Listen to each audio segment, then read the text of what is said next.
In this video, I'm going to show you how to finish something in Wevideo. So when you have created all of the things that you need to in your timeline, your music fades in, your music fades out, your backgrounds fade in and out, everything is exactly as it needs to be, you will click the finish. You must name your video before you may finish it. You must always name this your first and last name and then what it is. So this is a book spotlight.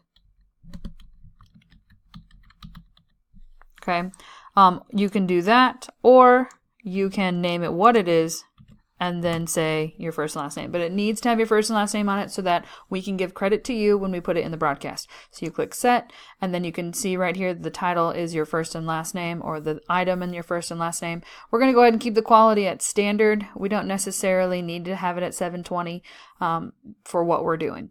And then you will need to select the Google Drive. You must click on the Google Drive in order for it to go into your Google Drive and actually be a video. So I'm going to click on this, and then I'm going to click finish. And while we're waiting on this to happen, I'm going to go ahead and open my Google Drive, and then I'm going to go to My Drive.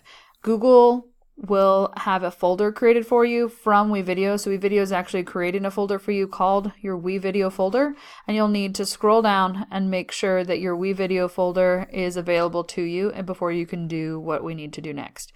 You can also notice that my Wevideo folder has a little person on it. If your Wevideo does not have a little person on it, you need to do this. You need to right click on it, and you need to go to share.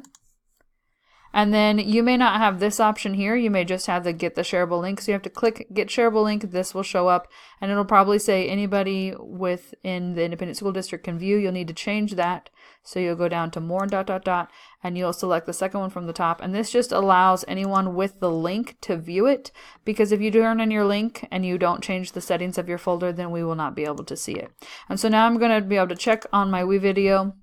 I have several things in my Wevideo folder, but I'm looking for my spotlight.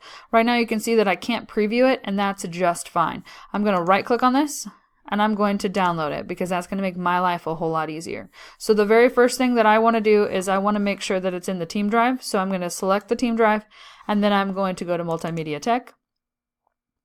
And then you should find the folder that has to do with the thing that you just did. So mine's named Book Spotlight, so I'm probably going to put it in the Book Spotlight folder, which is exactly what I'm going to do. And so I can just pick it up, and I can drag it and make sure it goes in the folder like that. Or if you want to make sure it's definitely going where it needs to go, you double click and the folder is open. You can see that you're in that folder. You'll drag this and place it in the folder. You want to make sure that this uploads before you close your web page. And so now I'm going to go back to my Google Drive, and I'm going to go back to my Wevideo folder. And I'm going to right click in my Wevideo folder on that document. So I'm going to right click on the document that I want to turn in, and I'm going to get the shareable link. So I'm going to copy the shareable link. And then this is the link that you will submit in Canvas for this assignment. So you would go to your booklet review, you click the submit button, and then this link right here that it just copied for me. If you're not sure, you can double click on it, and you can right click and you can copy. Okay, you want to right click and you can get the shareable link. When it does that, it says link is copied to your clipboard, which means that it's ready for you to paste. So you can log into Canvas, you can click the submit button, and then you can turn it in. And that's all that you need to do. Make sure it's in the team drive, and then you need to make sure that you turned it into Canvas to get all your points. Thank you very much.